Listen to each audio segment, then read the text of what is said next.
In the United States, for example, we had a delayed conversation about colorism because racism was so pressing for so long.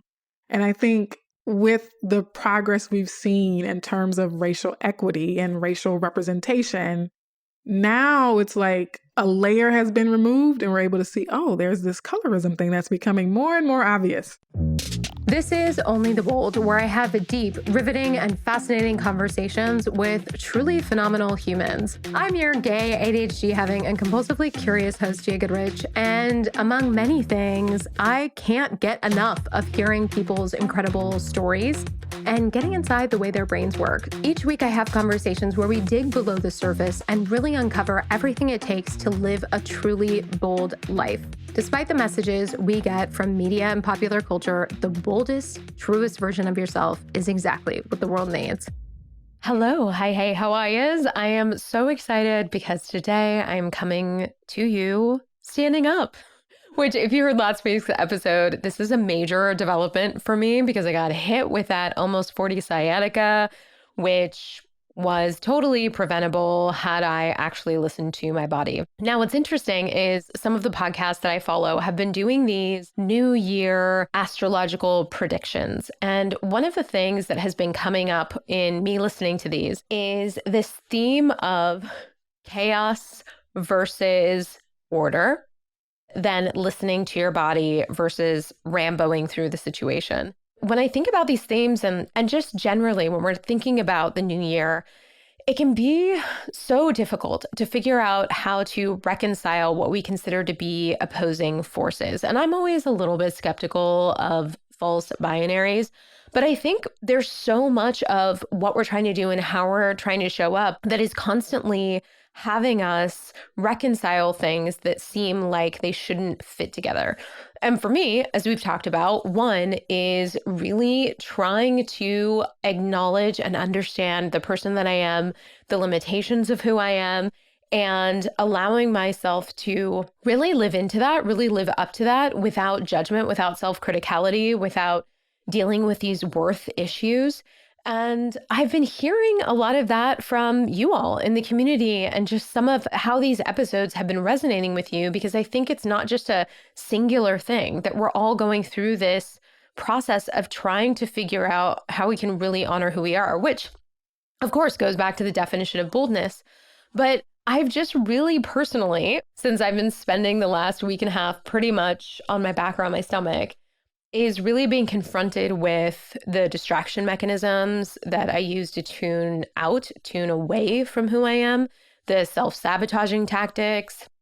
And one of the things that I'm super excited, it's next episode, I'm pretty sure that airs, is I started working with an executive life coach. These little revelations have been coming up and really helping me understand why I'm self-sabotaging, why I'm not showing up in the way that I know I can. So the first thing I want to say is if you are charging forth into this new year with like full vim, what is the expression? Vim and vigor, and are really just rocking it, good for you. You are a fantastic, bold soul showing up. Do you, boo? But for the rest of us that are trying to figure out how to harness that energy, I'm at least, and I invite you to maybe think about this, is like taking the slow approach. There's this old adage in, I think, the military that slow is smooth and smooth is fast. And we can have this tendency with comparison to think that we're behind in life, no matter where you are and what stage that you're in, that we're not really showing up how we should, and we're not as fast as we should be, and we're not at the place we should be. So when it comes to this new year, thinking about small steps, 1% better, like in the fabulous book by James Clear, Atomic Habits, where it's not looking at these huge monumental leaps going from 0 to 1,000,000 and really using that rocket fuel energy, like really asking yourself, like, what if I use the unleaded, just the basic bitch, boring, everyday fuel? What if I just plan on using that for a while and see what happens? Instead of going on these huge explosive and then crashing, explosive and crashing types of dynamics. So that's something that I've been working on. And what's interesting in this episode and why I'm so excited for you to listen to it is that Dr. Webb and I talk about one very important phenomenon that can play into all of these aspects. And so in this case, we are focusing on colorism, which is such a fascinating, deep, rich topic that I'm so excited you, in listening to this episode, we get to peel back the onion together on that.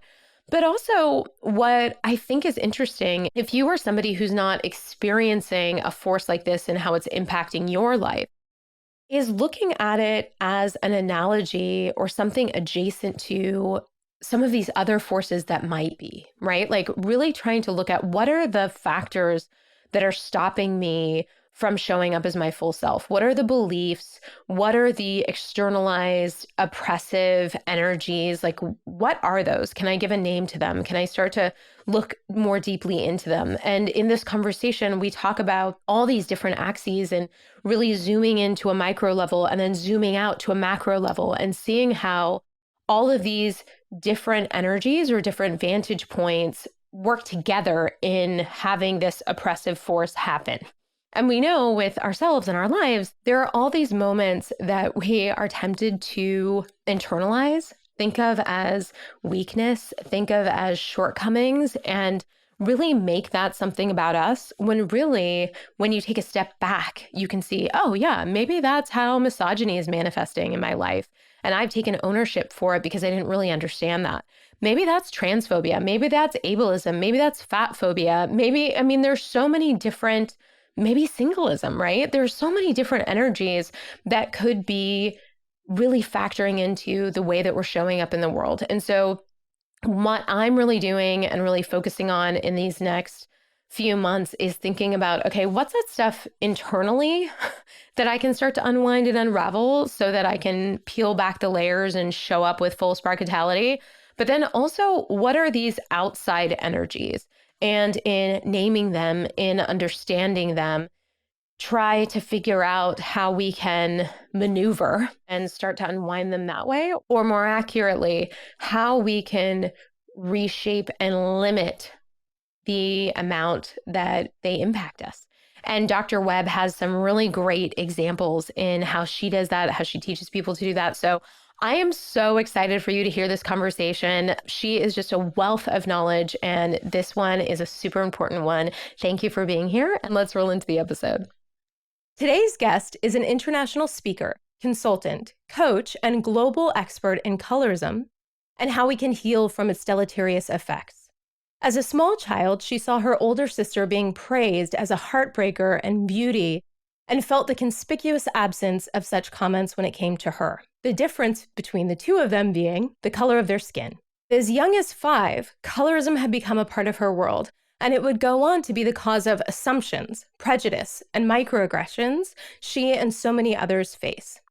As a result, she's dedicated her life and intellectual prowess to defining, debunking, and naming colorism. But more than that, she's created a worldwide initiative to help individuals and societies heal from the ideology and institutions that perpetuate these harmful beliefs. She's designed college courses, hosted international writing contests, published books, and contributed to academic articles, taught workshops, and has spoken on the TEDx stage about this powerful topic. She's a glorious force for reshaping our cultural landscape to one which honors and appreciates the deep, rich, dark, skin tone-having humans of the world, the insightful and incredibly generous, bold soul, Dr. Sarah L. Webb. Yay! It's so funny writing introductions because, I don't know if it feels weird for you, but like when you present your bio, having what you've done be reflected and hearing somebody speak that can be just such a weird experience.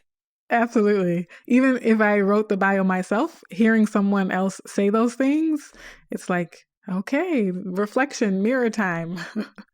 Digging so deep into this world, like so many people, it seems like it started from this deep personal experience and then opening up wider to see, okay, this isn't something that I just need to internalize. This is existing in a larger, broader context. So can you take us back to when those pieces started really clicking into place for you? I was teaching high school. I had just finished my master's program in California. I moved back to Louisiana to teach at a high school in my hometown. predominantly Black African-American high school. And my students were saying things about their own skin tone and about each other's skin tones. They said things like, I wish I was light-skinned like my mom, or I'm less proud of myself because I got too dark over the summer.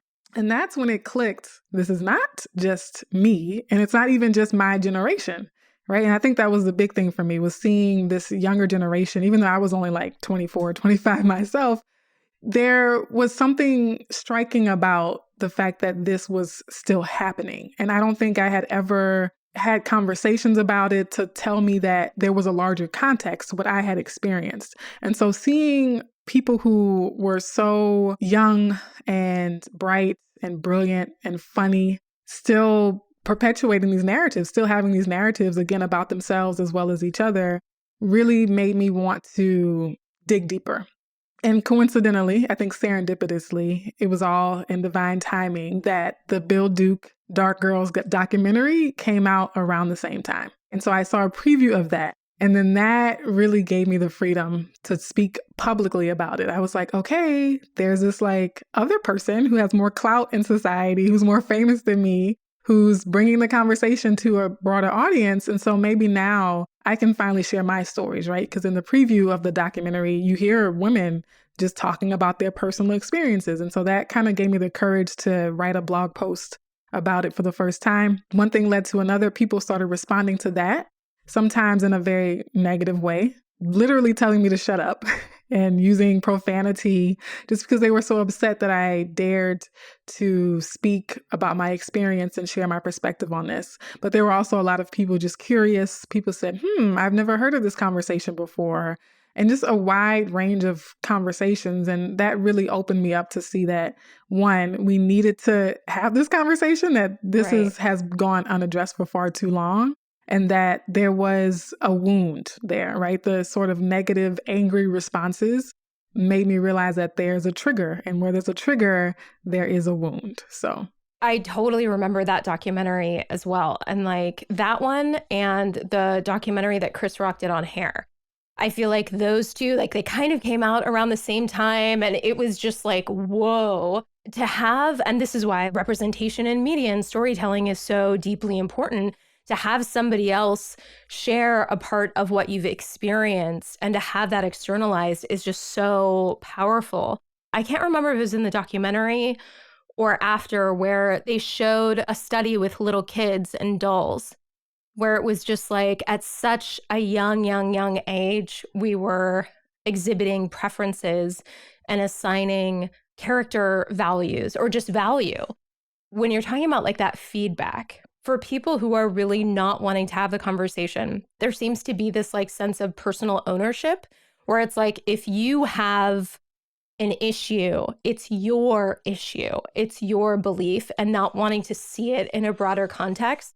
When you were first entering into this whole world, how did you reconcile that kind of, or I guess just seeing externalized this projection of, no, this is a you thing?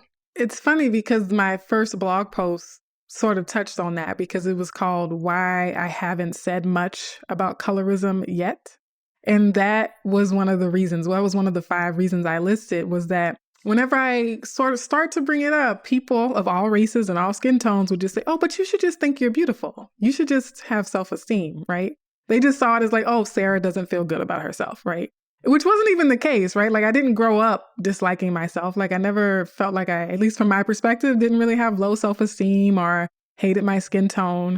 But in talking about the ways that other people perceived me, people interpreted that to mean that I felt bad about myself.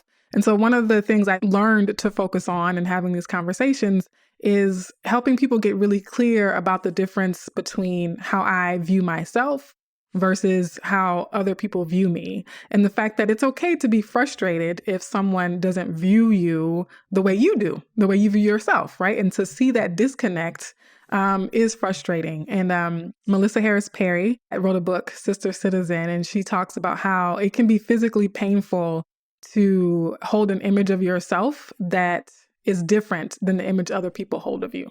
There's a comparison, right? So oftentimes when we talk about colorism amongst people of our own race, A lot of times for people of color, they are really clear about how racism works. It's like they struggle to make the leap when it comes to colorism.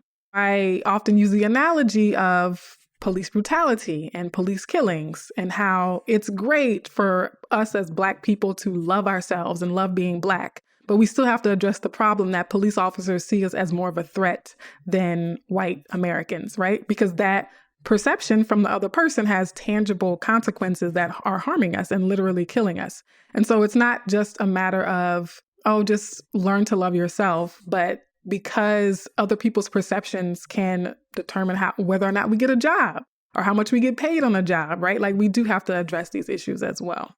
I think for a lot of people who have really come to the place where they're on an understanding, okay, this is a problem, the thought or imagining of it not being a factor, being able to love yourself in a way as if it had never occurred, like just the healing part can be hard to really wrap your mind around. What does that look like? So I titled the blog, it started off as just a blog really. And I thought really long about the title. And so I knew colorism would obviously be in the title, but I thought about other words like colorism solutions or whatever. And healing just resonated with me. And at the time, hindsight is 2020. At the time, I was like, this just feels right. Had no idea that I would be where I am today. But over time, I've come to understand healing as being a set of concentric circles or interconnected circles or a Venn diagram where it is the personal, emotional, mental health piece, but there's also the implicit bias piece. Really quickly, anyone can have an implicit bias, right? Like even dark-skinned people can have an implicit bias against dark-skinned people, right? And so it's not, oh, just this certain group has to address implicit bias, but like everyone kind of has to make sure they're addressing their subconscious programming. And then when it comes to healing, so much of it has to do with repairing relationships within families, relationships between friends, and just relationships amongst Black people, amongst, Southeast Asian people, where an issue like colorism has created divisiveness amongst us. And then on the systemic level, I've also come to include healing as part of that, right? Because I see this as sort of a disease within the society that has metastasized and has become systemic, has become a really serious, far-reaching issue. When I think about healing, the ing, the present tense of the verb, is also important, right? So it's not colorism healed. I say something similar with the concept of self-love, is that as much as you learn to love yourself, it's a spectrum. There's always another degree that you can attain in terms of self-love. So I feel the same way about healing, is that you go through cycles of it, right? And so you're a little bit more healed every time you go through that cycle. I also think of it as an ascending spiral, right? Almost like a staircase, a spiral staircase. So in some ways you circle back to the same point, but your perspective is a little bit higher. Like you've advanced a little bit beyond where you were before. The other thing about it being a present tense verb, and this is key because even if I'm in the process of doing my own healing work, colorism is not going to cease just because I decided to heal from it, right? I can do a year of healing work and then January 1st of 2023, someone says, oh, you're so pretty to be dark-skinned, or, something even worse than that. There's an egregious act of colorism directly in my face. I can't avoid it. There are going to be likely instances or even observations, even if it's vicarious news about colorism, that might threaten to reopen the wound. And so it has to be a lifelong process. If we aren't committed to healing as just a part of our everyday routine, then when those future instances of colorism occur, then we're going to find ourselves kind of regressing. The other thing I want to talk about too is I often use the analogy of grooming ourselves. And I tell people, you don't brush your teeth on January 1st and say, I'm done for the year. I brushed my teeth once and that's it. We've solved that problem, right? We brush our teeth on a daily basis and we shower on a regular, consistent basis. And so I see healing as just a part of spiritual grooming, right? Emotional grooming in a way. The part for me that is fascinating And this kind of extends even to like these other areas in my life that have been coming up where it's like you're bumping up against subconscious programming. You're bumping up against all of this stuff that you've taken to be true. It's so ingrained. It's the, you know, the money stories that have been there for generations and all of this. Like the bringing it up to the surface and working through them in the hopes that you can change that like gravitational for like having that be your gravitational pull that you divert back to when you're sad, when you're low. For me, in a lot of those areas, I have like the hope, but I have to really stretch my imagination to try to believe that one day my pull will be somewhere different than this place that is deeply suboptimal. Yes, that is so key because when I work with coaching clients, I see that, and I've learned that the first step is the hope piece, right? So I'm glad that you're already there, right? You already have hope, because I encounter people who don't have hope yet. And I think it's possible to get hope if you don't currently have it. But that's really where it starts. I don't think the healing process, the healing journey is possible without some hope that things can be different. I like the language you use too about stretching your imagination too, because sometimes in my early days of teaching workshops, I would say, you know, we can't create a future if we don't imagine it, right? If we don't imagine that things can be different, then they won't be. And I also, like, to your point, like our ancestors would not have imagined life as we live it today. I also tell people that just because we can't see it doesn't mean it's not possible, right? So there's that. Even if you're in a place where you can't see it yet, I think there can be some comfort in knowing that, you know, there are a lot of things that are possible that I can't imagine. And so even without being able to imagine it, intellectually knowing that it's still possible and marinating on the intellectual layer and letting it sort of seep into the subconscious. And I think repetition is so important, like sticking to the process. And so many times we give up on the process right before our breakthrough, right? Like just one more week of like saying the mantra or, you know, doing the meditation. And like, that's when it might actually click. And so I think sticking with the process. Everything I talk about and share and do, I have gone through, that I actively use the things that I share with other people. I actively use the strategies that I've shared with people, and I don't use them as often, which is evidence that they have worked for me, right? Like at one point I had a notebook with like 3,000 affirmations in it, and I would just like pick some every day, read them every day, like write them every day. And so I'm a firm believer in affirmations, but I don't have that notebook anymore. I don't like write a whole page of affirmations anymore. I have witnessed that I am different. Like I have changed. I have seen the change. And so I believe it for you and for everyone else too. And so you don't have those listed affirmations anymore because there's a part of you that's just embedded a lot of that already? I still use affirmations, but they've evolved. And they're more particular to my future goals rather than my self-image and my self-esteem, right? So when I first started, it was like, oh, the affirmations were very much about worthiness and self-worth and just the foundations of who I am and how I see myself. And now I use affirmations more so in terms of like goal setting and, you know, my vision for like my career or, you know, where I want to travel. But yeah, affirmations I'm an ambassador. Yeah. Well, have you heard of, it's like kind of a TikTok trend of ironic self-care and affirmations? No, please share. Tell me about it. This is how I am jumping into it, is because one of my like self-sabotaging strategies, right? Like one of the ways that this like unworthiness manifests is in the eye rolling, that's so stupid sort of thing, right? And so there have been other people that have that shared experience. And so what they've been doing is saying like, I'm going to ironically write affirmations for my stupid mental health. And what happens, of course, is that as you're doing them, it doesn't matter if you're doing it ironically or like to make fun of something, or if you're doing it earnestly, the same input is going into your brain or the same exercise is happening into your body. And so there have been a lot of converts that start off doing it ironically and then up doing it intentionally, because I think for a lot of us, and I can speak for myself, there was this dichotomy growing up where it was like, the positive self-love people were not taken seriously. They were not very intellectual. They were kind of eye-rolly. And if you were serious, you were deep and you had angst and all of this stuff. So there's still that high school kind of part of me that's like, ugh, whatever. I've actually been doing some of that work where it's like, I'm going to go on a stupid walk for my stupid mental health and it's going to be stupid.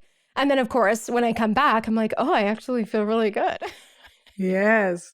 And the more I'm kind of like a self-help junkie, but I don't just listen to the stuff or read it. I actually try to apply it.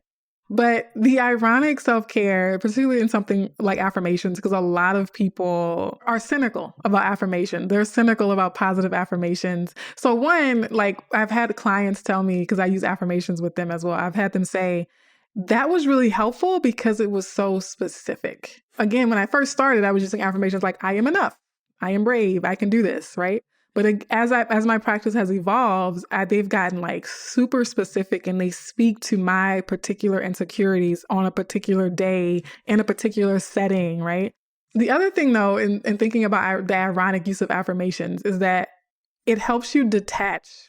And I think that space of detachment actually opens your subconscious to accept and receive the messaging even more, right? Because sometimes when we're doing it too in earnest, when it's like so earnest, where there's a longing or like a need, sort of the neediness to feel better, right? Whereas like, doing it in a humorous way or an ironic way kind of loosens your energy up a little bit so that you can your subconscious mind can actually process it and be like, okay, we're not on guard, right? And I think there can be a sort of like, as counterintuitive as it may seem, we might be closing that portal if we have too much of an attachment to it working. One of the podcast guests that we had on, Dr. Nicole Sachs, talks about that binary split between love and fear, and that being one of the ways that it manifests. It doesn't matter what you're engaging with. It might be the most helpful body treatment. It might be the most wonderful therapy over here. If you're approaching it from this fear scarcity place, like this has to happen and work for me because I'm at the end of my rope, whatever, that the odds of it really working out for you are very slim. Whereas approaching it with that kind of ease and acceptance and love ultimately is the way to really make things happen. So I love that so much. Okay, so I'm curious, like what are some examples of like the specificity in these affirmations? So here's one that I wrote for myself the other day. It says, take time to reflect on what you really want. You don't have to rush to make decisions. You are free to say no. You will know when it feels right. Don't settle for anything just because it's being offered. And then I continued, so there's something better coming if you hold out for it. You may even be holding a picture of it in your mind as a litmus test for other options. Today, you might get a glimpse into the future vision you imagine, and it spoils you for anything less than that vision. So they're like really customized, and like I write them. I said a couple of years ago that affirmations have become like my new poetry. I started by just Googling affirmations for money, affirmations for career, affirmations for self-esteem and body image. And, so that's when you would get the things like, I have a full bank account, or, sort of the more generic type of affirmations. But that's where I started. So I'm not going to knock those. But now my affirmations are kind of like little paragraph notes to self almost. I think that's what resonates with me a lot in listening to it, is that it sounds almost like a future tense version of yourself, or like a guiding force that like loves you unconditionally is just telling you something truthful.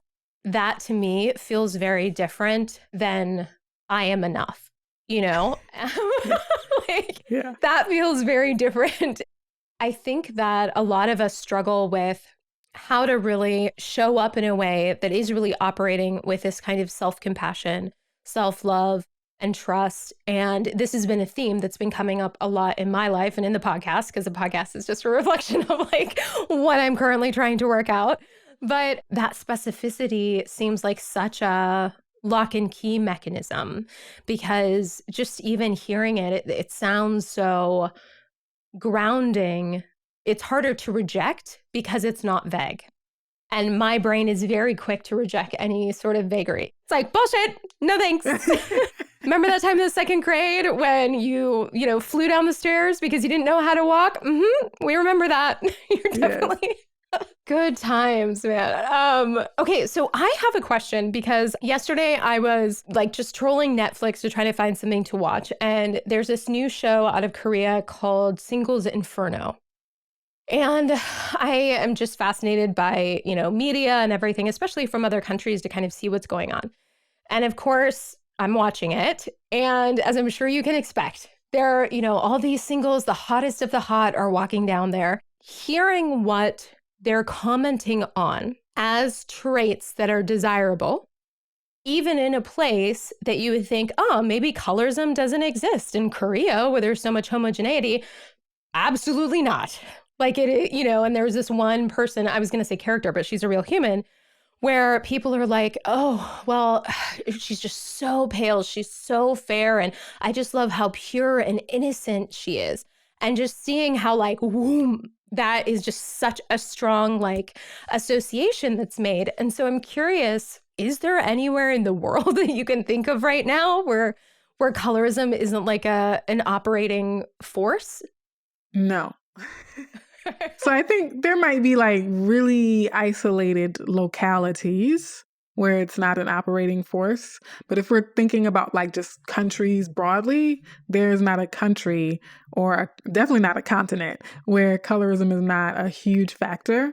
And actually, I often say, I don't think there's been any formal research studies on this, but my hypothesis is that colorism is actually more obvious in racially homogenous places. And we think about India and South Korea, North Korea, China, Japan, the Philippines, even, where most of the people consider themselves to be the same race. Even if they have different ethnic groups, they still identify very similarly in terms of their racial identity. In the United States, for example, we had a delayed conversation about colorism because racism was so pressing for so long. And I think with the progress we've seen in terms of racial equity and racial representation, now it's like a layer has been removed and we're able to see, oh, there's this colorism thing that's becoming more and more obvious, right? A lot of people talk about how the US is going to be minority white in a couple of decades. And I'm thinking yeah, so it is going to become more and more obvious as we have more people of color, amongst people of color. What is that hierarchy, that color stratification like? How does it operate? With a place like Korea and a lot of Asian countries have massive skin bleaching markets, massive skin lightening markets. And a lot of it existed pre-European colonialism with casteism and things like that. But certainly the globalization of the beauty industry, the globalization of, skincare industry. And you hear in places like that, they have skin lightening agents and just everyday lotion, right? Just the lotion that you are supposed to use to moisturize your skin on a regular basis includes lightening or brightening agents in it. And so it's kind of taken for granted in those places. I wonder what in your research you've seen as looking at some of the potential origins, right? If it is a working class out in the sun versus elite being inside sort of a thing. Even struggling to think about in asking that question about what would a fully healed global society look like, right? I even think about the imagined dichotomies that we have, what's the darkest moment in your life? How are you feeling light today? Or, there are just all of these kind of dichotomies that also have to do with light versus dark. I think also, language is always evolving. And there are different ways that we can shift the way that we perceive things and the way we talk about things. What does that seem like to you? Language is kind of like the breadcrumb. Steven Pinker, he's a linguist. He talks about how the language, the metaphors in our language speak to our values and just our consciousness, our reality. And of course, there are people who say, oh, there are words that exist in other languages for things and you can't imagine that concept if there's not a word for it in your language, right? And so, Mm-hmm. language is like intricately tied to our reality, our literal perception of the world, of society. And so I definitely agree and think that there's been a lot of investigation and discussion around how that history of language, that legacy of language, where there's that dichotomy between dark and light, has contributed to the issues like colorism and even racism. And so for me, because I was an English major, English professor for a few years, I wrote a lot about Shakespearean language and how even during the Renaissance times, the 1400s, you were hearing narratives about fairness and how fair, my fair lady, was synonymous with the beautiful lady, right? The beautiful one was the fair one. Those two things were synonymous. Just kind of exactly what you were saying. Those things have been grafted together for so long, and how women who were perceived as dark were ostracized, were alienated, were the less desirable women in, the poems and the drama. And dark was both in color, but also in desirability and in acceptability and morality, right? And so all of these things were sort of conflated. We think about Othello. That was immediately what came to mind, where I was just like, oh my, for sophomore year, we had to memorize a passage. And so mine was, "It is the cause." And that whole soliloquy where he's talking about like, your skin fairer than snow and monumental alabaster. And, and it's just like, oh my gosh, there was no examination in any of this stuff. So you just think of all the years of this content coming in where all of these ideas are tied and there's no counter media, no counter like beliefs to all of this that's just been ingrained so thoroughly. It's extremely thorough. People don't necessarily want to spend their life thinking about the gravity and like the magnitude of it all, but it is extremely thorough. And I even think about commercials about like skincare and acne. And I remember hearing a commercial talking about blackheads, and they were like, "Oh, these like gross, disgusting, ugly blackheads." And I was like, but as an African-American woman with darker skin, I get whiteheads that are way grosser than blackheads, but nobody's making commercials about the ugly, gross, nasty whiteheads. And so I was like, that is just like one example of how it's literally everywhere. And even visually, when you look at Disney movies, the villain is darker. They're in the shadow. They're wearing black, right? When you look at, Snow White. I wrote about Snow White too. First of all, Snow White, right? Who's the fairest one of all? It's Snow White. And then the queen in the cartoon version of that story, she's like in this like dark palace, and like there's the witchery and the dark magic that's happening, and so it's really made to be villainous, and she's cloaked in like this really dark purple and black robe. And so even visually, the verbal and the visual like are so well permeated throughout society and have been for centuries that it's a part of our DNA to think like that.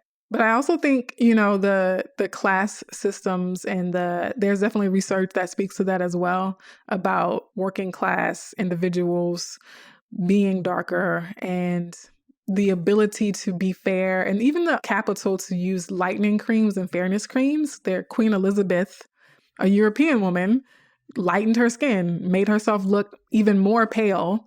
They were talking about how when they painted portraits of her, they would paint veins on her skin to make it look like it was translucent almost, right?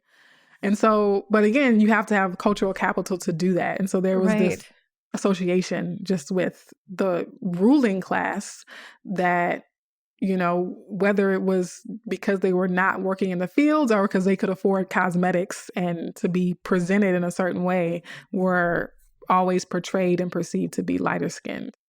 I just love thinking about that. Like, I'm going to pay my portrait artist double to make sure like I look like a deep sea creature. We're talking like anglerfish, cannot even see my skin, bioluminescent. I don't want to look like I've ever known the sun.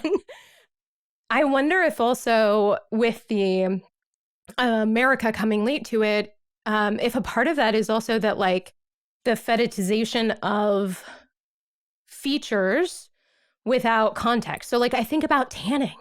Like I have an aunt who, God love her, is like just her skin has like taken a beating because she just really wanted to be like as golden as possible. Damn the sun exposure.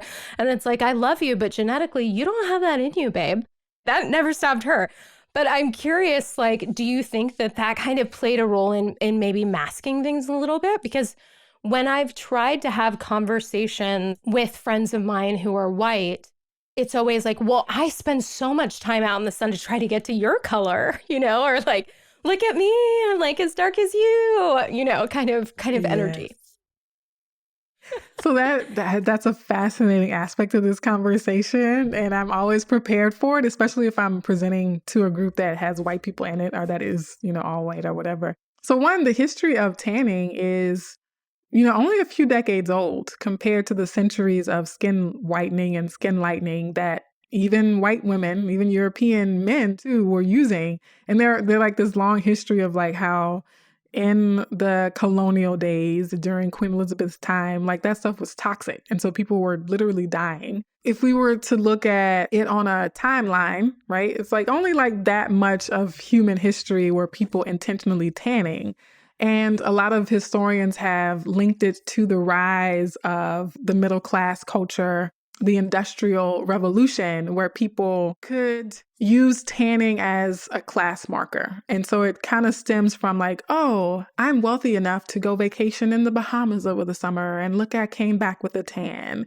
You did not do that. You had to like stay in the cold and work the entire year. Whereas like we can summer in the islands and come back with a nice tan. And then there's in terms of the cultural capital of whiteness. One of my students, I taught a few courses on colorism, and I had a white student say something in a discussion post. And I was like, I'm surprised I didn't think of that. Like, well, I wish I had thought of that. But she said, it's great to tan if you're white enough to tan. And I was like, that's what it is. That's what it is. Because Yeah. there are people of color who tan. There are. But it is not the trend that it is amongst, white Americans. And I think that emphasizes the cultural capital of whiteness, that I can afford to be as dark as you because I'm not like you. Like, let's be clear. Like, I can afford to be the same color as you because I'm white. It's almost like rubbing salt in a wound. And we think about the cultural appropriation and the desire for these features, like you were saying, without context. It's, it's your racial identity as a white person that gives you the leeway to look a certain way. And so I think it actually is kind of concretizing and solidifying the racial hierarchy. The fact that white people can now all of a sudden take on these features and still maintain their status, it just reinforces where whiteness is in terms of its status in our country. Yeah, that makes a lot of sense to me because my family in Costa Rica, always the same color all year round. And when I get down there after living in Portland, I start off one color and then I come back a different color. And just even the period of time that I'm down there, the way that people address me and kind of the tone shifts depending on the tan that I have, right? And so, and it's very subtle but in Spanish, there's everybody nicknames everyone, right? And so going from different nicknames like Morenita, which is like the dark brown girl, has a totally like different vibe, energy, connotation where it's like more sexualized and stronger than some of the other energy. And I just think about like, especially in Latina culture, how because of mixing and everything, how it exists there. I don't know, like it's hard for me to talk about because when I first went down to Costa Rica, I was 15, and it was the first time that I ever felt like I belonged. Like I looked around and I saw people and it was just like, wow, like I fit here, and then of course it isn't without a sense of irony because I'm not actually from there, but, but I feel like I belong there, like I fit there. And then, so on the one hand, you hear like this, and this is not a Costa Rica problem by any means, but you hear sort of the ethos being, yeah, we're all one people. We're all one. And then as you get in and start paying attention to more of the nuance, you realize that, oh, okay, there are like when I was in high school, the boy that was the most desirable was blonde. His family's European or something, but he's Costa Rican. And so it was like, oh, interesting that like in Central America, the boy that everybody wants, including myself, was the boy that doesn't actually look like he's from there. I'm trying to think if there was ever even a moment where colorism wasn't belying any of these things that at the time seemed so benign, like who you have a crush on or who's getting attention from the teacher or things like that. The characters like that we like in movies and TV shows. It's true. And I've heard a lot of people had guests on my lives and things, from Central and South America. And they talk about being, by standards in the African American community, they would be considered light skinned, but they were the brown ones. They were the quote unquote dark ones in their family, just because their hair was brown, whereas their cousin or their sibling had blue eyes and blonde hair. And I think when we look at it internationally, I think that is part of the nuance that I started to understand after I did colorism healing more formally, right? And it came with the contest. One, when I was blogging, I had some of my first readers were from Brazil, and I was like, whoa. Because I was like a little girl from the southern United States, from, Baton Rouge, Louisiana. Like the only family I ever had that really traveled did it for military, right? And so my family, like my grandparents were sharecroppers and things like that. And so I didn't have that kind of worldly perspective at the time. And so I was like, whoa, there are people in Brazil who speak Portuguese, but they like also speak and read English, and they're like reading this stuff. And when I started the contest, people were saying, oh, can I submit? I live in this country, and do you accept submissions from this country? And I was like, this is big. This is even bigger than I thought it was, right? I thought it was just me. And then I was like, oh no, it's not just me. But then I was like, it's not just me, it's the whole world. Mm-hmm. And I think we have a lot to learn. That's part of, my ongoing learning about the myriad manifestations and nuances of colorism is to continue that sort of cross-cultural dialogue and really seeing like how we can learn from where we're similar and also how we can learn from, the differences in terms of the region. We hear it all the time in passing, like, oh, she's cute or he's cute. And people, they kind of just offhand remarks like, oh, she's so pretty or he's so handsome. He's such a cute little boy. And now that I have been doing this work, I hear so much behind those simple comments, right? Like they're not saying, oh, she's pretty because she has blonde hair and blue eyes, but I can hear it anyway, like even if they don't explicitly say it, What are some of these more nuanced expressions that if you're not really clicked in and looking for it, you might absolutely miss? Yeah, so if we stick with that example, I wasn't able to articulate this, but I actually felt this a lot as a younger child, right? You mentioned in my intro having an older sister. But I think that is one of the nuances is so many times when we're just starting a conversation around colorism, a lot of it can focus on the explicit bullying, right? And a lot of times that's where people's understanding and ability to identify colorism ends is like, oh, you explicitly said something about this dark-skinned person, or it's explicit bullying, or it's directly, explicitly calling someone ugly or unattractive, right? That's colorism too. But I think the more common form of colorism is what we don't say to people. It's what we don't say about people, especially in comparison or in relationship to what we do say about other people. And I think that is such a common subtlety that it doesn't take much to start to recognize it, right? Like once you kind of shift your perspective 10 degrees, you'll start to see it more often, especially if you're in an environment that hasn't actively tried to work on colorism as an issue. And so people say it all the time. I got one of my blog posts, Brave Love. I got a response from a Latinx woman, Mexican American, who said, you said it, the Tia's always telling the lighter skinned cousins how pretty they are and then like acting like they don't see me. Right. And so I was like, Again, here we go. Like people from completely different cultures, vastly different experiences, having like the same experience. And so I think that's one of the subtleties. But I think other nuances are in how people act and behave. And so in some of my workshops, I talk about recognizing colorism through language and then recognizing colorism through behavior. And I think behavior is also sometimes harder for people to recognize if they're just learning about the issue. And I'm thinking about examples with children, right? And dealing with children. For some reason, I feel like those are the examples I should share. Yeah, I love that. But if you have like a teacher, you mentioned it actually. You already kind of hinted towards. You have a teacher who sits the certain children in the front and kind of puts other children on the side, right? Mm-hmm.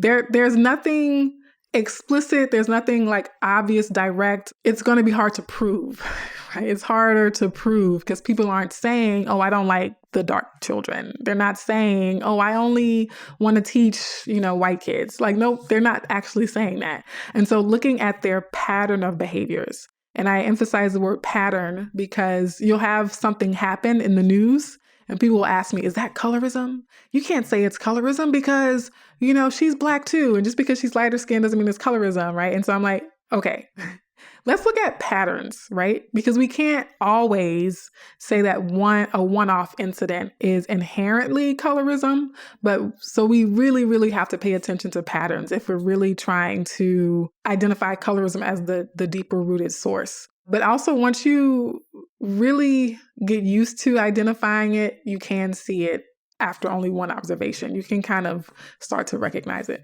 I love the uncovering. And I feel like for a lot of us, this is like multi-dimensional uncovering simultaneously, where it's like, I'm trying to unwind the ableism. I'm trying to unwind the racism. I'm trying to unwind the colorism. I'm trying to, the internalized homophobia, transphobia. I mean, it's just like, no matter how progressive or open-hearted or how amazing you are, there's always like something you aren't seeing. It is 100% whack-a-mole. And like the humility it takes to like really just, be in the churn of it and like really consciously looking for the blind spots. It's a tough state to be in. And I think particularly like when we're talking about calling out, calling in, when you have those kind of correction moments, how those feel.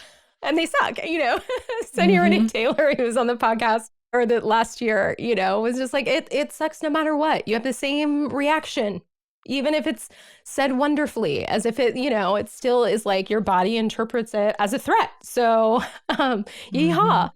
For you, when you're looking back through your life, now that you have these more dialed in lenses, does it become easier to see instances in your past as well?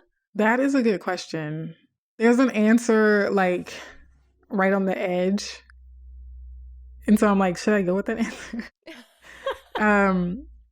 I want to say no, because I think my spiritual self always knew. Like I always felt it. I think now I have the capacity to understand it. I think I now have the capacity to explain it and talk about it and point it out to someone else. But I think throughout my life, I knew that was a problem, right? Like that's the problem. Like maybe I wouldn't have called it colorism. Maybe I would have identified it as that thing. Like there's that thing again. Oh, there's that thing again. I think, but I always felt it. Didn't have language. And this is true for so many people when they, are interacting with me. Like, I didn't have the language for it. I didn't call it that. But there was this phenomenon. And I'm like, is anybody else seeing this? Like, does anybody else notice or feel this thing that's happening? And I was listening to you talk just now about all of the multi-uncoverings, simultaneous uncoverings. And it reminds me a lot of some exercises that I do with regards to identifying our privileges. If I'm working with like a dark-skinned client, sometimes they're like, but I'm here to talk about colorism. And like, that's the thing, I want to talk about that. And I'm like, yeah, but we can better understand the whole scope of colorism by also understanding how all the ways we're privileged, even if they have nothing to do with color. because privilege in our generation has become stigmatized, that makes it that much harder to look at our privileges. Is because for some reason, somewhere along the way, we began to associate privileged people with the bad people. Because for so long, most of the people doing the bad things were doing them, it was facilitated by their privilege to do it, like all those things, right? And so I definitely understand how those things have become conflated. But I think in terms of healing and just like growth and evolution, once we understand that we all have multiple forms of privilege, then we can sort of destigmatize privilege for ourselves and realize that we don't have to be bad people just because we have certain types of privileges. And we don't have to see ourselves as bad people. And I think that is part of what's scary, is because we don't, especially for people who are part of historically marginalized groups, to suddenly be told your privilege is like, but I'm not one of those colonizers. I'm not a colonizer. Yeah. And so it's tough. It's tough. But I think it can be liberating on the other side of it. Like it's a gauntlet. It's a wilderness for sure to go through. But then it's also liberating. And for me, it's liberating in the sense that it has taught me over the years how to have compassion for people with other privileges that I don't have. Because I can look at myself, right, for being cisgender and being like, yo, there's a steep learning curve that I have and had to have over the years. Yet I don't see myself as a bad person because I had to awaken to certain truths, right, about humans and the world and how society operates. And so I'm then able to say, oh, just because someone is light skinned or just because someone's a man or white doesn't mean that their lack of awareness or lack of skill or ignorance makes them inherently evil or bad. And I know that might not be the woke attitude to have, but yeah, I don't know, because exercising self-compassion for the ways that I'm privileged enables me to have compassion for people who have other privileges as well. When you were saying that, I was thinking a lot about this video that I put up where I was talking about like my biggest like trauma dumping revealing moment, in one of the biggest areas of reckoning for me, and even uncovering that and working on that and ultimately sharing that, was really trying to look at the harm that I had perpetuated on countless people through what I felt like at the time was this like deep need that I wasn't even aware of to distance myself from anything having to do with Blackness. And, like anything, there's always a story behind it. There's always like traumatic underpinnings that make sense. But still, it's like really being able to hold yourself in that space of like, wow, like there is a lot. There are all these like little micro moments that I allowed other people to feel less than, by either explicitly or implicitly, by the way I was choosing to identify. And when I released that video, I have, I just love him so much. One of my like amazing humans in my life, Chase, who has always had so much grace with me. When I shared that video with him and talked to him, he was just like, bam, I've always seen it. Like, I've always seen, like, you're the, the white girl in big air quotes. Like, like we always knew you ultimately would come to who you are. And so like, it's great that you're here and I fucking love you. And like, but yeah, just as somebody who, the perception of me is very much as like a person who gets it right, who's doing a good job, who's a huge advocate for the LGBTQ community and, and is a photographer that's focused on meaningful representation, to like hold that and also hold the fact that like I have been a huge perpetrator of harm. It's a hard thing to have space for, but we do, looking at that, I think is really important. Yeah. And I think cultural conditioning, social conditioning makes us so hard on ourselves individually. It makes us hard on each other. And I think it has a lot to do with sort of the glamorization of being the rugged individual, being, anger over kindness, right? Like if you're kind, you're weak, and we don't like that, and that's negative, and sort of those things that come to be associated with like the feminine energy versus like you being aggressive and being a go-getter and like not taking mess off of anybody, like the bravado sort of being lauded in our culture. Part of that culture has included the demand for perfection of ourselves. And if you're not perfect, you're not enough. If you're not perfect, you're less than. If you're not perfect, you suck. If you're not perfect, we hate you. If you're not perfect, if you're not a perfect mom, if you don't have the perfect body, if you don't say the perfect things, then we're going to like throw you in the trash and like berate you. And really, that is a reflection of how we treat ourselves personally, like individually as well. And so that's a projection. Like the way people treat others is how they treat themselves internally on a like subconscious and spiritual level. It is hard and it's painful because of that context. And, like you said, it comes from someplace. And so the cringe and like the bracing that we feel when we're like, ugh, I have this thing about me that's less than perfect, right? And so, yes, we know in terms of like body image, like I have this thing that's quote unquote less than perfect. But also like in terms of personality, in terms of our politics or how we've shown up in the past, it's like, oh, I wasn't perfect. Just the cultural rewriting that narrative that perfection is required in order to experience love from ourselves or from other people.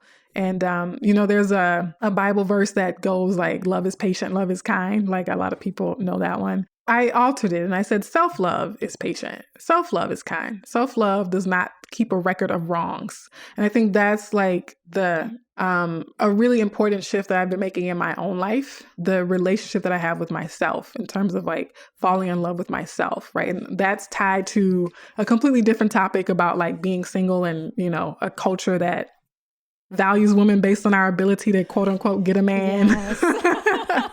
And it's like, I can have the experience of being in love without being in love with someone else, right? Because I can fall in love with myself and I can fall in love with my life.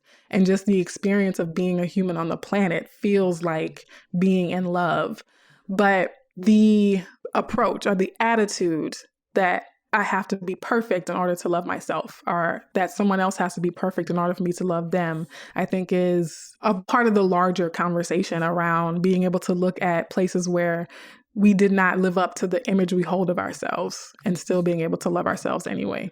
Yes, and embracing that dissonance. I can think of like very few spaces where there's more scrutiny, especially socially, when you are in a position where your chosen domain is something that's inherently politicized, inherently triggering, and you're doing it in a public way, and there's educational component tied to it. Like that is just like the pedestal is high and there are people with axes. What does that feel like? Because I just, in a small way, have, not that, everybody needs to be scared because there are all these trolls all the time. I'm sure there's far more wonderful, affirming responses than anything else. And yet, I'm sure there's also a lot of bullshit.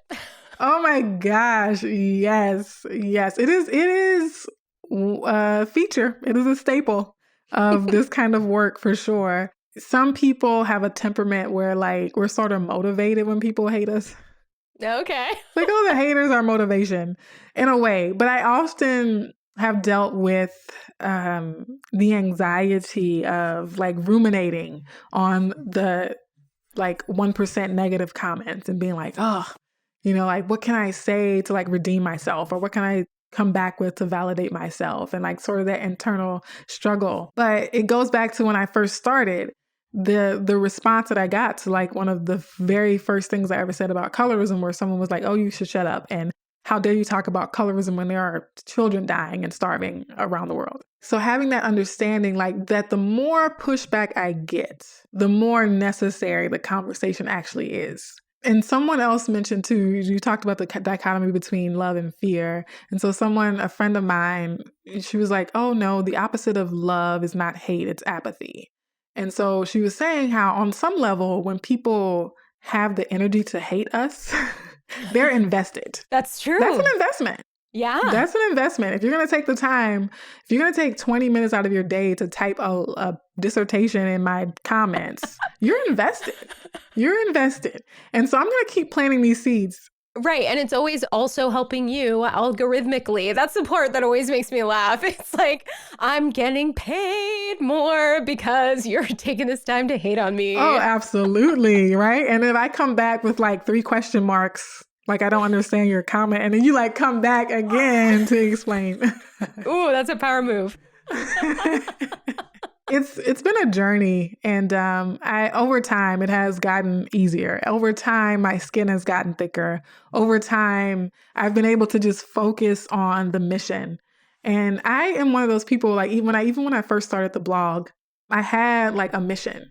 And when I did some freelance work for the 8 Factors, Michael C. Bush, he had this program where he talked about identifying your mission, vision, and values. And so it wasn't a business. It was just like, I'm just blogging, but I'm going to have a mission, vision, and values for my blog, for whatever I say. And like I'm telling you, like, I'm really into this stuff. I have a cheat sheet. So before I go onto a podcast or do an interview, like I read my mission and I read my values. And I set intentions on like, how do I want the person I'm talking to feel after this conversation? I think that has really helped me stay in the game long term, despite how personal this issue is, despite how personal some of the negative feedback can be, is I have a compass that is very clear and that I constantly check in with for myself. And so I recommend that to anyone who's doing any sort of endeavor in the world, public or private. I love that so much. And it's something that like I tell people about all the time, but like don't actually do myself very often. But like taking that moment to really like ground into the why and like really getting and setting that intention is so powerful. Okay, so then I'm curious. So we have like the haters on this side. On the other side, do you ever get worried about like being canceled? I worry about it a little bit, but not too much. I've already had some formerly like really enthusiastic supporters block me because they didn't like something I was like, that's already happened. And so also someone said this, like, once the worst thing happens, you're like, oh, well, I survived that. Nothing can get worse.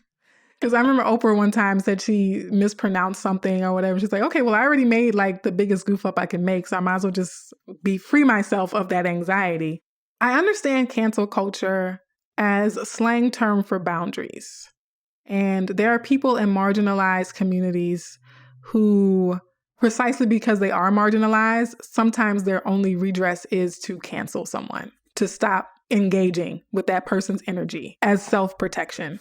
For that reason, I don't demonize cancel culture, because again, I see it as like, oh, you experienced harm. Now you need to put up a boundary. However solid or high that boundary is, you need that. It's kind of like wearing a cast on your arm, right? Like it's a solid boundary for a reason. There's a wound there. But in terms of me being canceled, one, because I understand that, I'm like, okay, like if I cause harm to a group, they don't owe me a follow. Like they don't owe me their time, attention, and energy. Like no one owes me that, especially if I've done something to cause harm, unintentionally or not. The best I can hope for is that they accept my sincere apology, that they are going to continue to hold me accountable.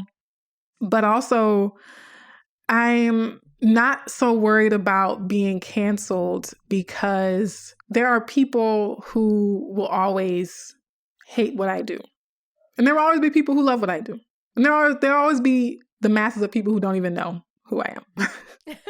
And I read that in a book somewhere. And I was like, yes, there might be people canceling me today, like right now. Like, I know for sure that at least a few individuals have canceled me just as individuals, right? But if it happened on a mass scale, or if like 50% of my followers suddenly unfollowed, I kind of see it as, people are in our lives for seasons and reasons, right? And so I'm learning to accept the ebbs and the flows, right? Right now I'm in a flow where my followers are growing, but if I ebb and I just like thousands of them drop off, like I'm not going to resist like what is coming up for me in life. Like one, because it might be a lesson or, an opportunity for growth. The universe might be intentionally trying to redirect me out of this path, right? Like maybe my time to do something else has come. And so I'm trying to stay open to it from that perspective and not take my ego out of the equation. Because I think the fear of being canceled has a lot to do with ego, the false ego, right? The ego that is scared of rejection and that wants to maintain a particular self-image. And then also people-pleasing tendencies, right? I think living in Yes. fear of being canceled has a lot to do with people-pleasing. And so Right. if I'm always operating from my values and someone doesn't like that, that's fine, you know? Mm-hmm. And so I think my duty is to make sure I'm always operating from my values. And if I'm ever Yes. not, then I deserve to be canceled. So You have this grounding rod energy that to me seems like it's definitely linked to introversion. That ability to just like, I don't need you all to feed me. I'm being fed. So yeah. I'm going to do what I'm called to do. I'm going to show up in this way. A lot of times, what I will hear, especially in talking to people who like a chiropractor that I just went to, where it's like, I want to make content. I have I have valuable information to share, but I'm introverted. I'm awkward. I don't know. And it feels like it's all about me endeavor when you look like on the face of what you do. And it's like your writing, your videos, you being pictured, your posts, your ideas. So can you unpack a little bit how you think about this world of creating content, creating education as someone who isn't necessarily coming from this, hello, my baby, like energy, like some of us. That was great. I love that you did that. So one, I think people who have not endeavored to create content might see it as being glamorous, but I think people who create content know how much work it is. Yeah. And so you quickly realize that, no, this is a service. Like my audience is getting a lot more out of this than I am, right? Especially at first. Part of it has to do with not doing it for the followers, right? Most people who have followed me only started following me in 2020 or 2021, but my account opened up in 2016, I think. And so I went a long time, without a lot of people listening, without a lot of people hearing. And a lot of people dislike this figure for his personality or whatever. But Gary Vaynerchuk is someone that I took a lot of advice from in terms of social media. And he talked about when he hears people asking him how they can get to 1,000 followers. And he goes to their profile and he sees that they have 100 followers that have left comments on their posts. And that person hasn't replied to the one comment. And he's like, how dare you ask for more when you haven't been a good steward of what you already have? I see it as, oh, this is an individual person that I am creating a relationship with. So one comment, when I reply to a comment, I'm like, this person's interesting. That's an interesting comment. Oh, I wonder, what they do for a living. I wonder what they look like. I wonder, what their favorite song is. And so it becomes a lot of sort of one-on-one relationships virtually. Like, obviously, I don't assume that these people actually know me and that I actually know them, but there's a point of connection, right? And so it is, for me, I think we can remind ourselves that it is about the other person. And people don't have to make it about themselves, because every time you post something, you can ask yourself the question, how is this going to help the people who see it? How is this going to help the person who sees it? Who's the one person I hope to help with this post? Who's the one person I hope to make smile today? Who's the one person I hope to inspire or to make think a little more deeply? And listening, right? So this is also a Gary Vaynerchuk thing. I like giving credit when I get ideas from other people. I like to just mention the name. But he talks about listening first. And that goes back again to like reading every comment. On Instagram, I don't read all my comments on TikTok because it's a whole different, it's the wild, wild west on TikTok. It's definitely, feedback is mixed. Anybody can comment and they're not always helpful. But it is about the audience and it is about the community. And I only decided to show up on social media as a gateway, as a channel to impact people's lives. And so I think people just have to know themselves, really know themselves. Like if you are a selfish person, you're going to show up in every space as a selfish person. But if you're not selfish, then you don't have to be afraid to be on social media because you're going to be some version of your authentic self in all those spaces. So I think trusting themselves, you know? And do you feel like that interaction feeds you, or does it take a certain amount of boundaries around it to be able to regain your energy after interacting in those ways? Yeah, being the introvert that I am, so all social interactions drain me a little bit, just in terms of my energy, but they feed my inspiration.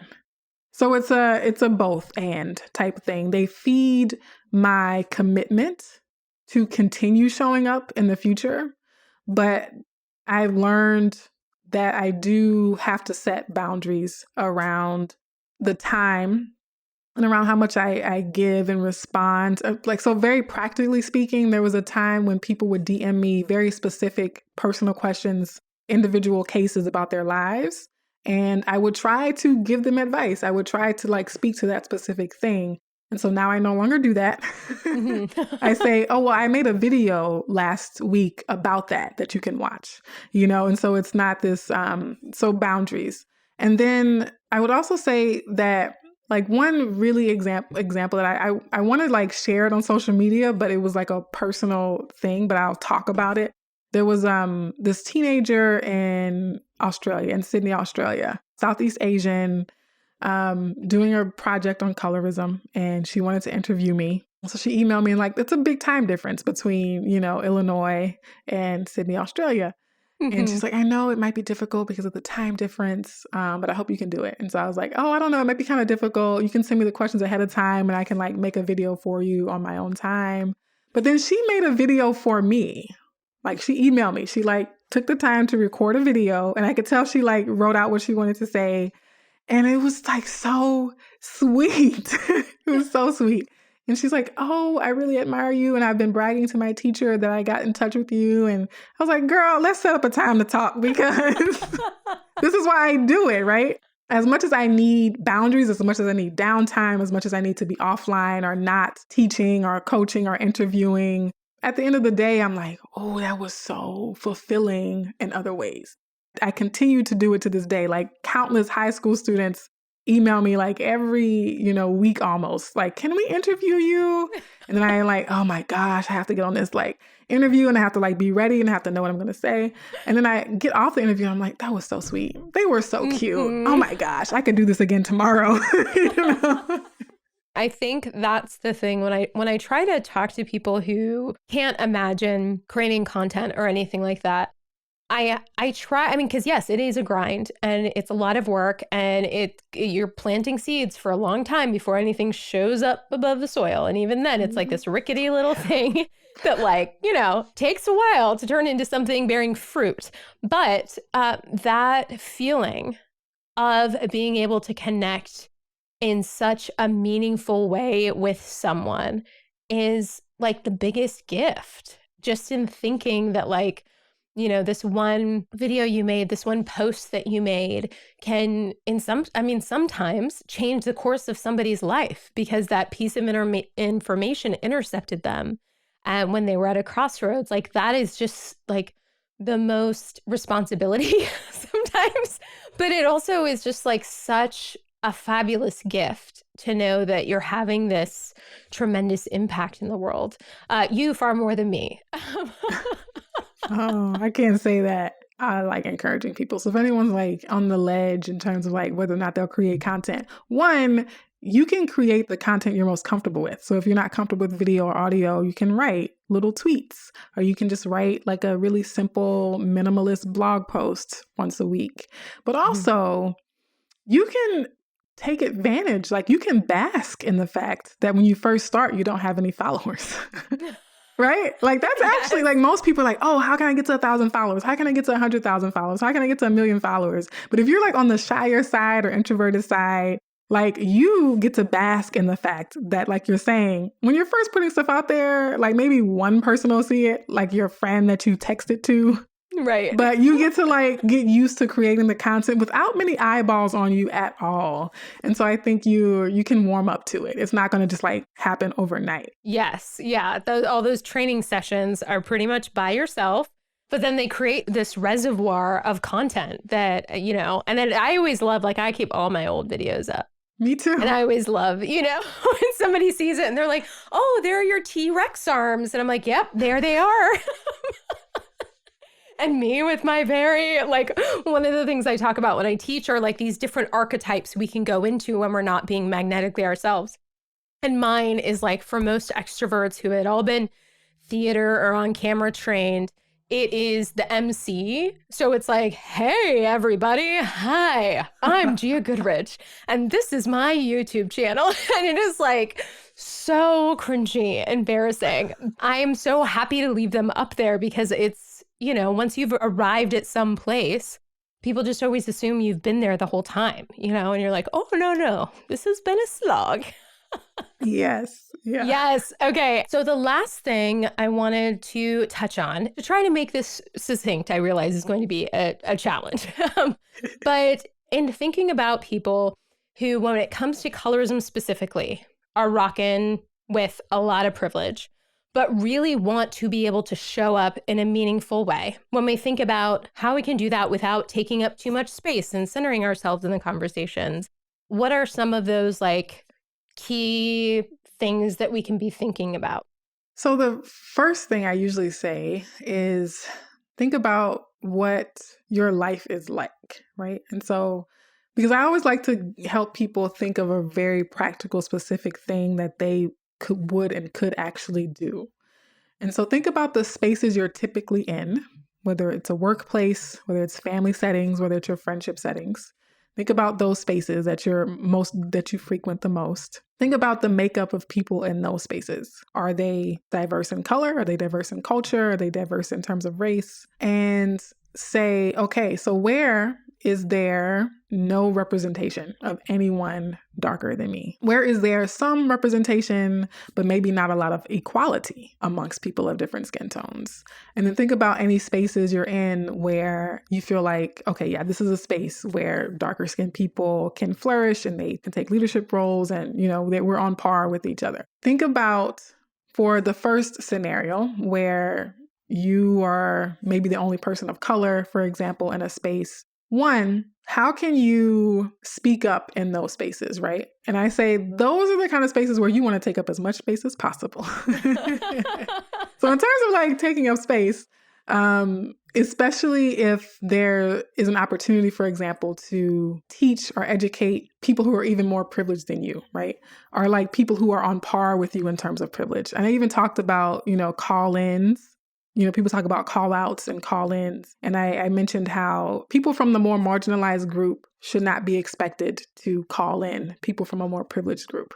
It's more helpful when people who have a similar status in terms of their privilege to call in each other, right? So let me give a more specific example. A light-skinned person makes a colorist statement on Instagram. Other light-skinned people can call that person in. I mean, a dark-skinned person can call them in too, but I don't think we should expect that dark-skinned people call in light-skinned people. So I think in terms of calling in other light-skinned people, calling in other white people or other, non-Black people, various types of people, I think that is a specific space where light-skinned people who want to show up and do some of this work can be allies, be accomplices, is helping with that aspect of it, kind of relieving the burden of always having to teach from people who are darker. And then in terms of spaces where there are already darker skinned people represented, but maybe they're not on equal footing, or maybe they're not in a leadership role, maybe they're in a subordinate role, is actively looking for ways to sponsor them. Mentor them, yes, but also actually sponsor them. Submit their name for promotions or for awards. And you don't have to say that you did it, right? You don't have to email them and say, hey, I submitted your name for this award. Like, just do it. Yes, you don't have to track the gold stars and I'm tracking. Yes, exactly. And then I think in other spaces where darker skinned people are already have a platform or already are in a leadership role, I think just affirming them in front of other people, right? So let's say, for example, you do have a darker skinned boss. They are doing great. They're the boss. And you're in the break room, someone makes a comment about like, oh, why do we have to go to this meeting? And you say, like, maybe that's an opportunity for you to step in and like say something affirmative of the darker skinned CEO or team leader. Yaba Blay tweeted something that someone else posted on Instagram, The Mixed Bloom Room by Sarah Lotus Garrett, someone I recommend. I work with her a lot. But Yaba Blay was saying, love Black people out loud because it teaches other people that it's okay. And so I think we can apply that to colorism, right? And so allowing the world to see you loving people with darker skin tones and loving more melanated people. For my social media activists out there, like resharing an image or a selfie that your dark-skinned friend shares and say, oh, look, I love this person, or look, happy birthday to my friend, kind of propagating the positive, loving images of people who are darker. Again, not explicitly saying, oh, look at me, I'm doing this thing that Dr. Webb told me to do on the podcast, right? But like, let it actually be sincere and inherent. And then the last thing I'll say is just continue to work on the individual piece for yourself too. Continue to unpack residual anti-Black narratives that you were fed. Continue to unpack the white supremacist preferences that we're all conditioned under in this kind of culture. And continue to learn to be okay, kind of as we were speaking earlier, with being privileged and with being imperfect. Because I think that helps you continue to show up in the work more fully. Yeah. Well, and one thing we didn't even get the chance to go into, so if you're up for it, we definitely need you back at some point in the future, is I think what you've talked about before a lot is in thinking about aesthetically, like what are your preferences and what are you drawn to, and like, why is all of that? Especially like all this, everything is white, minimalist environment, and really looking at that and being like, why is this something that I'm feeling like I need to participate in? Are you ready for the G Speed round? I hope so. We'll see once we get started. Only rule is you cannot overthink it. Okay, so who was your early celebrity childhood / teenage crush? Bobby Brown. Oh. Crazy. I was 5 and I used to go home and we had the vinyl record, the album, and I used to just look at the album cover. And I didn't know why. I was like, I had no concept of like a crush. But I just knew that I liked to stare at his picture and listen to his music. So oh, it's the best. Okay, so if we were, I mean, you spend all your day like talking about serious subjects and, and all of this, being a center person. But what is the most like dorktacular, silliest thing that if we showed up at your place, we would catch you doing? I'll say 2 things. One, like reading tarot cards. I really got into like reading tarot cards. And so I'm like, oh, astrology. And my sister's like, oh, don't talk about sun signs and moon signs anymore. The other thing is like, I'm super into like architecture and design. So I just discovered this app, Design Home, where you can like design living rooms and design bedrooms. And I'm like, oh, this is so fun. Oh, I love that. Yes, geeky things that are like totally also fascinating. I'm just personally starting to get into astrology, and I want to go hard because it is just like the more I learn about it, the more I'm like, oh my gosh, it's because of my Capricorn moon. And I'm a Capricorn moon. Yeah. Wait, you actually are? Yes. Oh my gosh, twinsies. Okay. See, that might be why we connect so hard. It's the moons in us. Okay. So what is something that at the time you coded as a failure that now you realized was a gift? Oh, definitely when I had to drop out of my architecture program because I made a D and it was like 6 credit hours. So it was like making 2 Ds on my transcript. And I was like, I can't do this anymore. But yeah, that was not meant to be an architect, clearly. So that was a gift at the end of the day. Yeah, but I can imagine at the time, the professor freed me. Yes, to more impactful pastors. Okay, what would be something that people would be surprised to know about you? I'm going to go with something like super not deep, but I can't swim.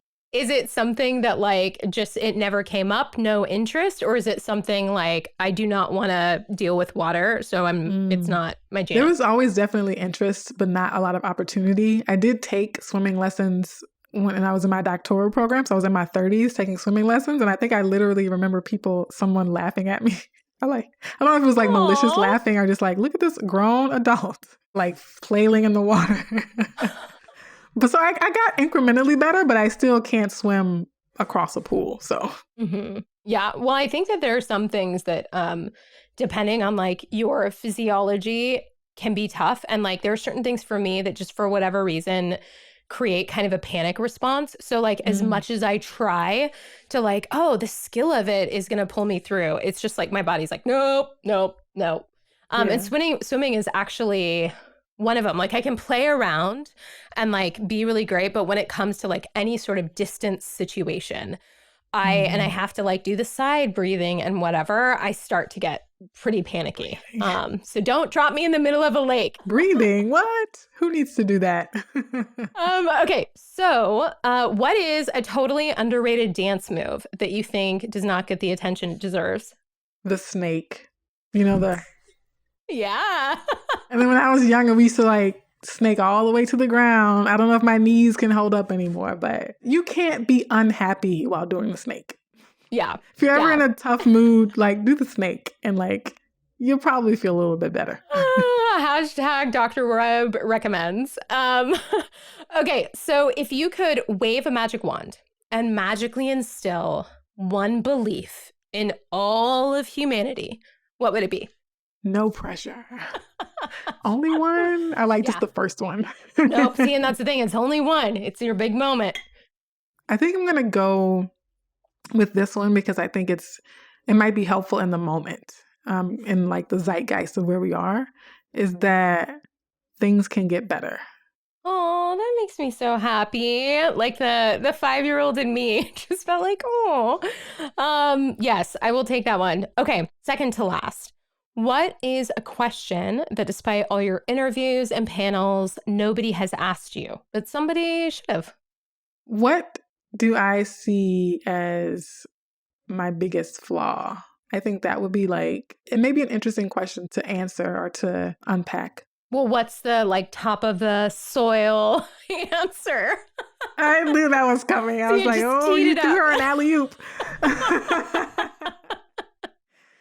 Right now, I think at this point in my life, I think my biggest flaw is being still assuming that people think the worst. So it's like the mind reading, I think is like an actual like psychological term. I think I can read people's minds and I understand what they think of me. It's like, no, they didn't actually say that about you. So you can't always necessarily assume they think that about you. Yeah, that is one that like, I mean, there are a lot of things I'm trying to unwind, but that I'm very grateful for is one of the things that I have was able to do early. So I come up with the most wild imaginings. I'm like, oh no, that person like just got bit by a crocodile. And so they're rushing them to the hospital. And that is why they cut me off. But they love me and they want to send me all the joy and praise. But it's just like, they just have to get there. Yes. I love that. That is so fun. That sounds like a fun way. Yes. To like retrain that habit. So cool. I'll definitely use that. Yay. Okay. So what are you working on right now that you're excited about? I am so excited about a lot of things. One, I'm actually making Colorism Healing a business and not just a brand. Like I'm making it a legal entity now. Because before it was just like the name. But within that, because I resigned from my career in academia as an English professor, and so now I'm doing colorism healing work full time. So within this space that has opened up, I've been able to create a lot of stuff. Like today, I think it became available on Amazon. No plug. I'm just like shameless plug. But like a colorism healing journal that consists of like writing prompts that I had been creating and posting on the blog over the past few years. And so compiling them into a single journal. I'm making like, I call it the mindful mission. So it's like a goal setting planner. I call it for meaningful success though. Like not just trying to become a millionaire, but like a meaningful mission. And I'm working on like affirmation coloring books for Black women, for children, for single women. I'm making like an affirmation workbook and it's fun. Oh, I am so excited for you. Okay, well, we'll have links in the show notes for all the things that are available now. And of course, people can follow you in all the places. So lastly, what does it mean to live boldly?